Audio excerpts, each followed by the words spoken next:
2025년 새해를 우리에게 허락하신 하나님께 영광을 올려드립니다. 할렐루야. 2025년은 성령 대행진의 해입니다. 작년에 이어서 금년에도 같은 표를 가지고 출발합니다. 모든 그리스도인은 항상 성령 충만해야 되고, 성령의 권능으로 무장해야 되고, 또 성령의 능력을 힘입어서 예수의 증인된 삶을 살아야 합니다. 이것은 예수님의 마지막 당부이며 명령입니다. 어제 그제 신년 집회를 했습니다. 오직 성령, 오직 권능이라는 말씀을 함께 나눴습니다. 오늘 이 시간에는 세 번째로 오직 증인으로, 오직 예수의 증인으로 살자라는 제목으로 말씀을 나누도록 하겠습니다.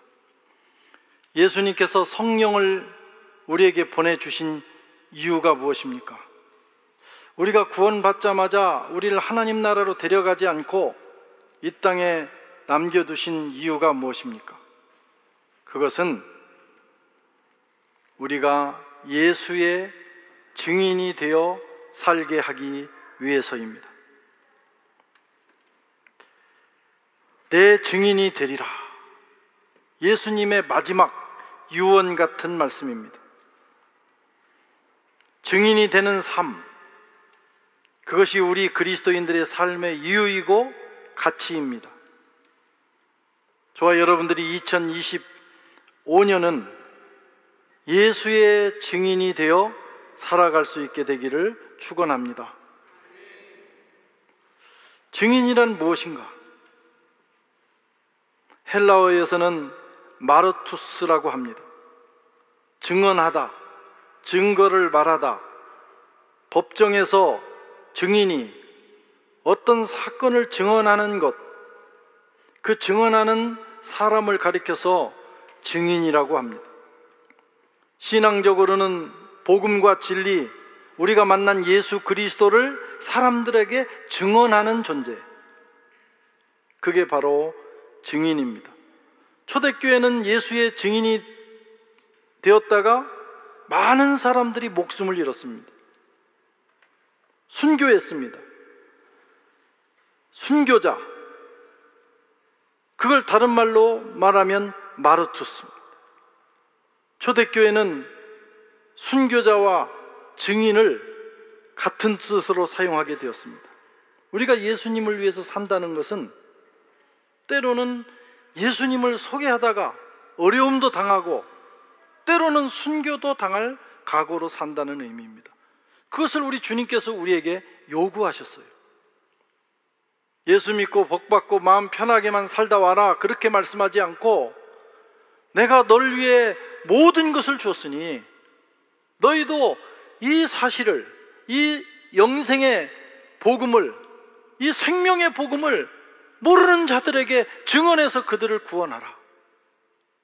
비록 거기에 그런 희생이 따를지라도 제발 감당해다오 라고 주님이 부탁하신 것입니다. 증인이 돼야 됩니다. 그것이 우리의 삶의 이유예요. 증인이 무엇입니까? 어떻게 증인이 될 수 있나요? 먼저 예수 믿고 성령을 받아야 합니다. 오늘 8절에 보면 오직 성령이 너희에게 임하시면 너희가 권능을 받고 예루살렘과 온 유대와 사마리아와 땅끝까지 이르러 내 증인이 되리라 하시니라. 예수 믿어서 예수 만난 감격과 증거가 있어야 내가 증인이 될 수 있어요. 그리고 그 일을 할 수 있는 능력을 성령으로부터 받아야 합니다. 성령이 오신 이유가 바로 그것입니다. 성령은 우리에게 오셔서 우리가 증인되는 일에 도우십니다. 능력을 주십니다. 그래서 성령은 능력의 원천이에요. 증인이 증인에게 필요한 능력의 원천입니다. 성령을 받아야 증인의 사명을 감당할 수 있습니다. 그래서 예수님이 너희가 다 부활한 나까지 보고 십자가에 죽었다가 부활한 나를 봤지만, 그러나 성령을 받기 전까지는 이 성 예루살렘을 떠나지 말라 말씀하셨어요. 성령은 증인이 되고자 하는 그리스도인에게 담대함을 주십니다. 성령 받기 전에 제자들은 정말 두려움에 떠는 쫄보들이었어요. 이리저리 도망다니고 때로는 비겁하고 예수님을 부인하고, 부활하신 주님이 부활하셨지만 그럼에도 불구하고 잠시 주님만 보이지 않으면 자기들끼리 모여서 두려워 떨었습니다. 그러나 그들에게 성령이 임하시자 그들은 갑자기 담대함이 생겨서 적대자들 앞에 나가서 복음을 전하기 시작했어요. 성령이 임하시면 우리에게 하나님이 주시는 용기가 생깁니다. 죽음도 두려워하지 않습니다. 성령님은 연약함을 도우시고 복음의 능력을 나타내십니다. 예수님의 제자들은 세상의 권력에 맞설 만한 권세가 없었어요. 연약한 사람들이었습니다. 그러나 그들에게 성령이 임하자 그들은 권력 앞에서도 당당했어요. 그들 앞에서도 눈 똑바로 뜨고 복음을 전했어요. 매 맞고 나오면서도 주님을 위하여 매 맞는 자로 합당하게 여기심을 감사하면서 나왔어요. 세상이 감당하지 못할 사람들이 되었습니다. 그들이 가는 곳마다 성령의 능력이 나타났고, 병을 고치고 귀신이 떠나가고 죽은 자가 일어나는 그런 기적이 나타났습니다. 그리고 말씀을 전할 때마다 그렇게 강팍한 사람들, 그 예루살렘에 모인 유대인들은 다 예수에 대해서 적대자들이었어요. 예수님을 십자가에 못 박을 때 못 박으라고 하고선 치던, 아주 예수님에게 무슨 원한이 있는 사람들처럼 그렇게 눈이 뻘개가지고 적대적인 감정을 드러냈던 사람들인데, 그들이 어떻게 이 제자들이 전한 예수에 대한 이야기를 듣고 그의 죽음과 그의 부활에 대한 얘기를 듣고 마음이 열리겠어요? 사실은 불가능한 일입니다. 예수님이 십자가에 처참하게 죽는 모습을 본 기억이 머리에 생생합니다. 예수님이 부활했다고 하지만 제자들 외에는 본 사람이 없어요. 그 사람들에게 예수의 복음을 전한다는 것은 벽에 대고 말하는 것과 똑같은 상황이에요. 그런데 제자들이 성령을 받고 성령의 능력으로 입을 열어서 그들에게 복음을 전하자. 예수가 우리의 구원자요, 예수가 부활하셨소, 누구든지 예수를 믿으면 영생을 얻습니다. 이 단수한 복음을 전하자 사람들의 마음이 열리며 회개가 일어나고 통에 자복하고, 하루에 3,000명, 5,000명, 상상을 해봐요. 3,000명, 5,000명이면요 우리 여기 모인 사람의 10배가 넘어요. 20배가 넘어요. 그런 사람들이 회개하고 사도들의 말을 듣고 회개하고 세례받는 기적이 일어났어요. 이게 성령의 역사입니다. 그 성령을 저와 여러분께 부어주셨고, 또 성령을 받은 우리에게는 성령으로 말미암아 능력을 부어주시겠다고 주님께서 약속하셨습니다. 하나님께서 저와 여러분들을 예수의 복음의 증인으로 세우기를 원하십니다. 2025년 어떻게 살 것인가? 예수의 증인으로 살아보자, 이런 말씀. 내가 믿은 예수 이웃에게 전해보자, 이런 말씀이에요. 그 현장에서 성령이 어떻게 역사하시는지 우리는 볼 수가 있습니다. 그걸 감당하기 위해서 우리는 복음으로 무장하고 성령의 능력으로 충만해져야 합니다. 두 번째로, 어떻게 증인이 될 수 있는가? 가까운 곳에서부터 시작하라. 오늘 8절을 다시 보면, 오직 성령이 너에게 임하시면 너희가 권능을 받고 예루살렘과 온 유다와 사마리아 땅끝까지는 내 증인이 되리라 하시니라.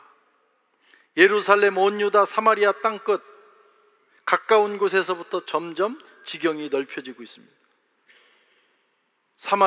이 예루살렘은 사명이 시작되는 곳입니다. 어디서부터 우리가 증인할 수 있어요? 예수님의 제자들이 어디부터 시작해야 돼요? 예루살렘에서부터. 멀리 가지 말라는 거예요. 지금 내가 있는 곳에서 내가 만나는 사람들에게 입을 열어서 예수님을 얘기해 보라는 거예요. 내 증인이 되라고 말씀하셨습니다. 복음을 들고 멀리 아프리카로, 아시아로 가기 전에 지금 내가 있는 여기서부터 시작해야 합니다. 그래야 멀리도 갈 수가 있어요. 사도들은 예수님의 말씀대로 성령 받고 받자마자 뛰쳐나가서 만나는 사람마다 예수님을 전하기 시작했어요. 예루살렘은 가까운 곳, 나의 가정, 교회, 지역사회가 될 수 있어요. 우리도 가까운 곳에서 익숙한 사람들에게 내가 만난 예수님을 이야기할 수 있어야 돼. 뭐 증인되는 게 다른 거 아니에요. 내가 만난 예수님을 그냥 솔직하게 얘기하면 돼. 무슨 신학적인 고견이 있어야 되는 게 아니에요. 내가 만난 얘기를 하면 되는 겁니다. 가족, 친구, 직장 동료들에게 복음을 전하는 것이 우리의 첫걸음이에요. 이렇게 하지 않으면 우리가 할 수가 없어요. 근데 사실은 가까운 곳에 가서 복음을 전하는 것이 더 어렵기는 어렵습니다.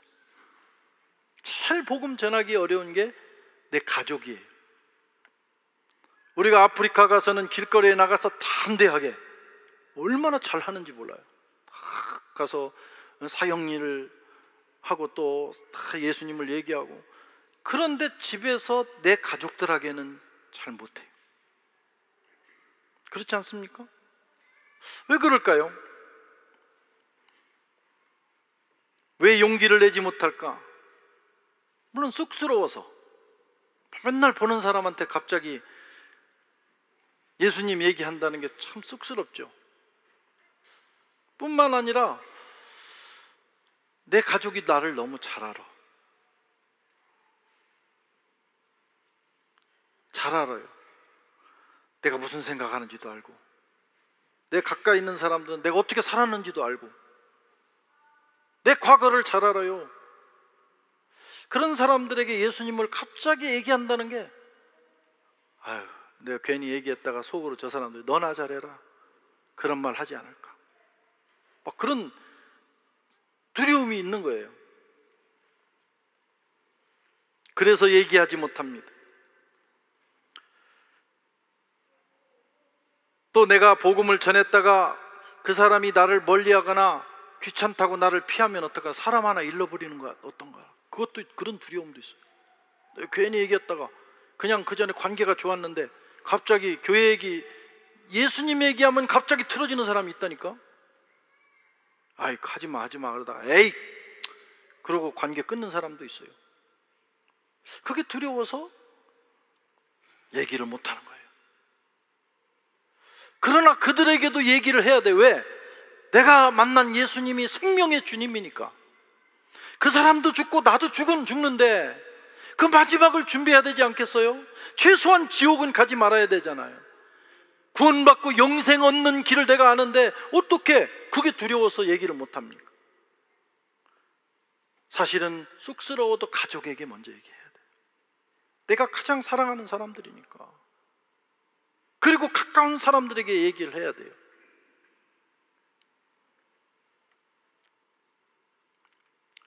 용기를 내야 합니다. 그러면 성령이 일하십니다. 또 어떤 사람은 예수 믿는 게 부끄러운 사람도 있어. 뭐 성품이 그러기도 하지만 내가 받은 이 구원, 예수님이 얼마나 소중한 분인지, 그분이 나를 위해서 어떤 일을 하셨는지 절절하게 알지 못하니까 그냥 거달기로 하니까 예수 믿는 것이 부끄러워.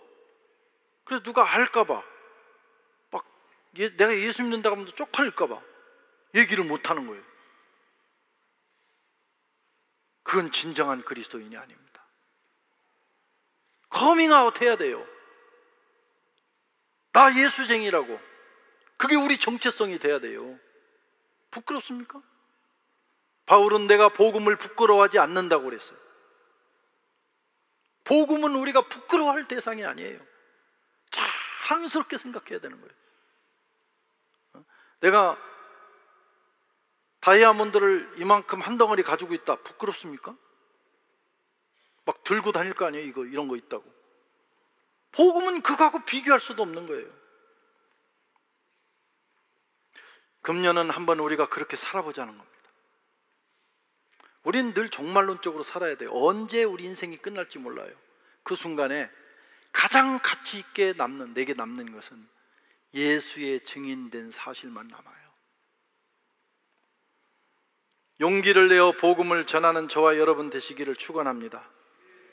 우리가 설교만 듣고 아멘, 아이고 그래야지, 그렇게 생각했다가 예배당 나가면 다 끝납니다. 대개 언제 들었느냐는 듯이 또 옛날로 돌아가요.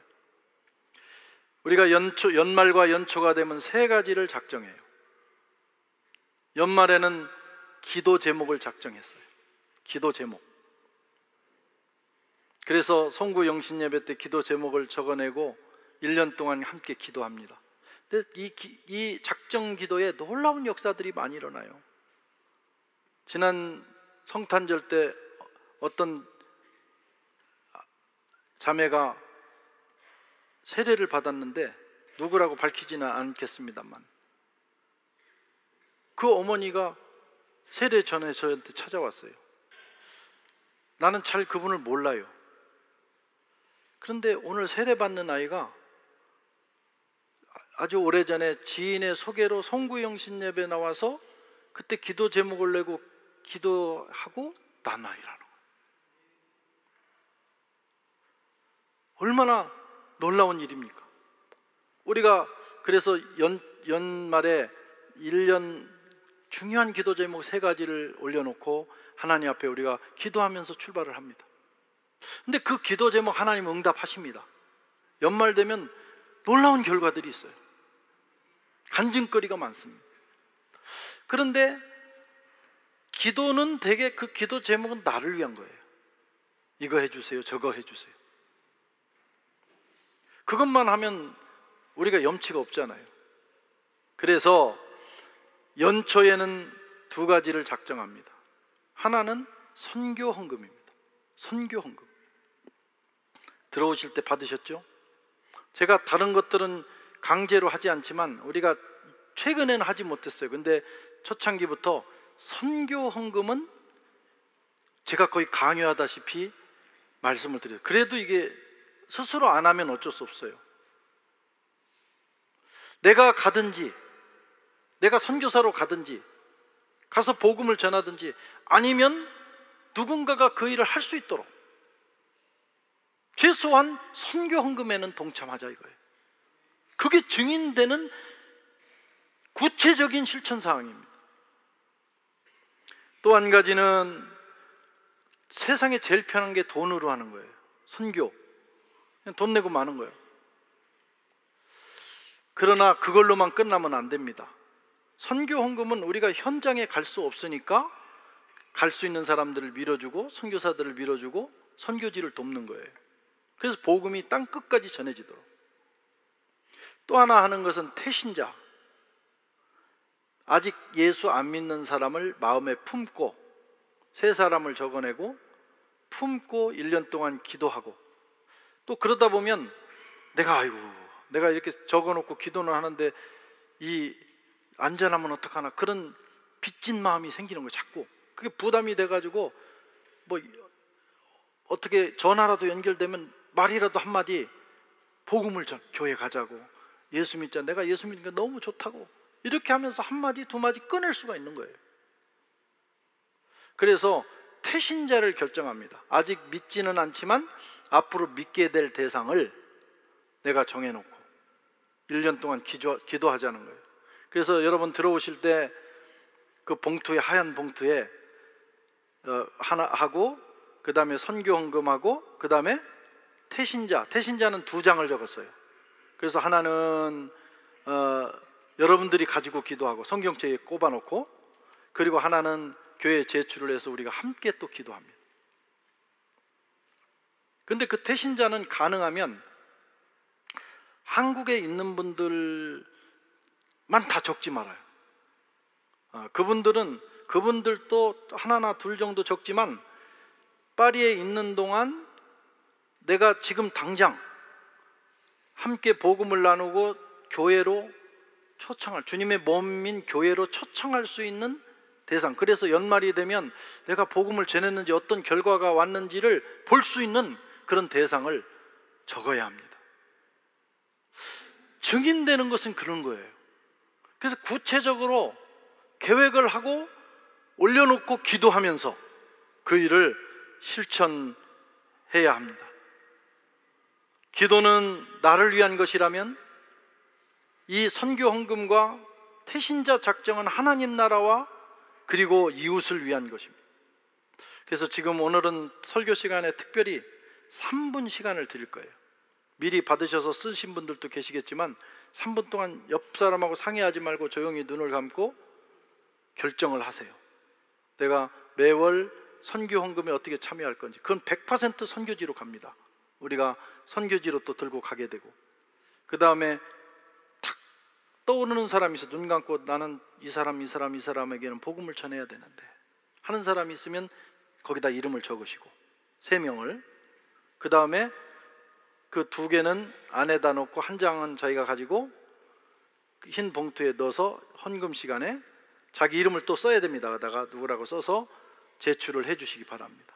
그러면 우리가 중보기도 시간에 우리 교역자들이 그걸 가지고 또 기도하도록 하겠습니다. 3분 동안 옆 사람하고 상의하지 말고 기도하면서 주님 앞에서 한번 진지하게 결정을 하시고 한 해를 출발하겠습니다.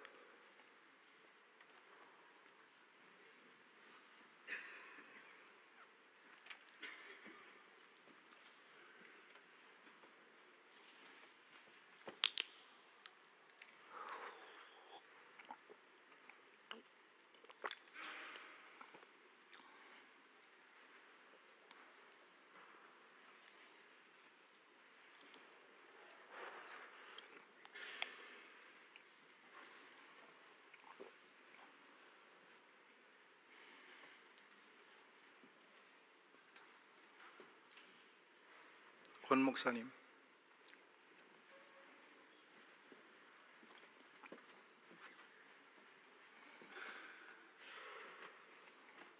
기도하시면서 여러분 결정하시기 바랍니다. 우리 안수 집사님,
기록하셨지요? 그리고 아직 미처 기록 못하신 분들은 이따 헌금 시간에 마저 기록을 하셔가지고 모든 분들이 참여해 주시면 좋겠어요. 이건 복음을 전하는 일입니다. 자, 이제 저를 보시기 바랍니다. 저희 가정에 복음이 들어온 것은 65년 전입니다. 막내 고모가 예수를 믿었어요. 처녀 때.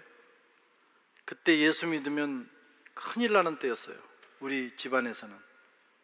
그런데 할머니가 이렇게 새벽에 일어나서 보니까 부엌 앞에서 불을 때는 우리 고모를 보니까 머리에 이슬이 맺혀져 있는 거예요. 그 서리가 가을에.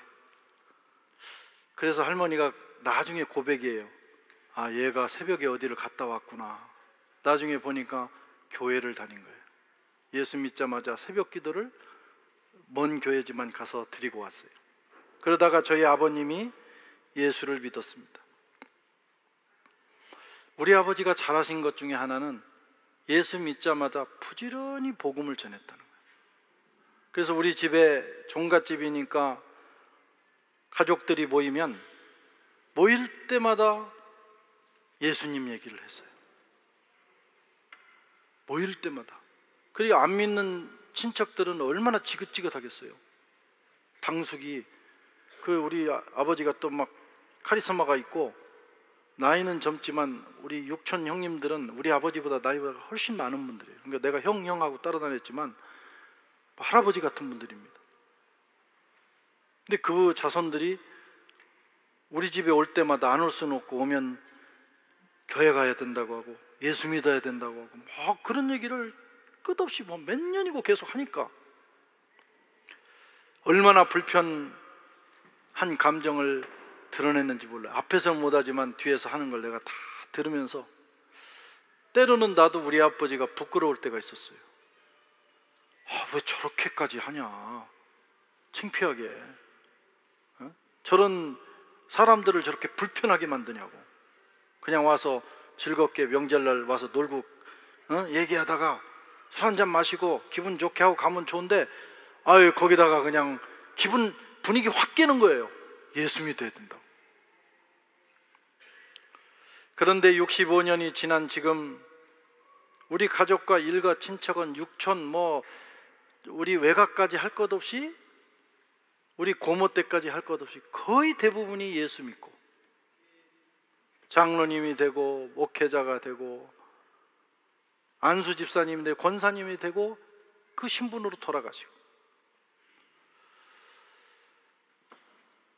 여러분, 한 사람이 무식해 보이지만 내가 만난 예수를 증언하면 안 믿을 것 같은 사람들도 때가 되면 성령의 감동으로 다 한 사람 두 사람 돌아오게 돼 있어요. 복음을 증언하는 것은 여러분 마치 농부가 씨를 뿌리는 것과 같아요. 날까 안 날까 걱정할 필요 없어요. 내가 전하기만 하면 돼요. 그럼 복음이 역사예요. 그냥 성령님이 역사예요. 그래서 절대로 안 믿을 것 같았던 사람도 어느 날 변화돼서 그때 복음을 전해줘서 고맙다고 찾아오는 경우가 있습니다.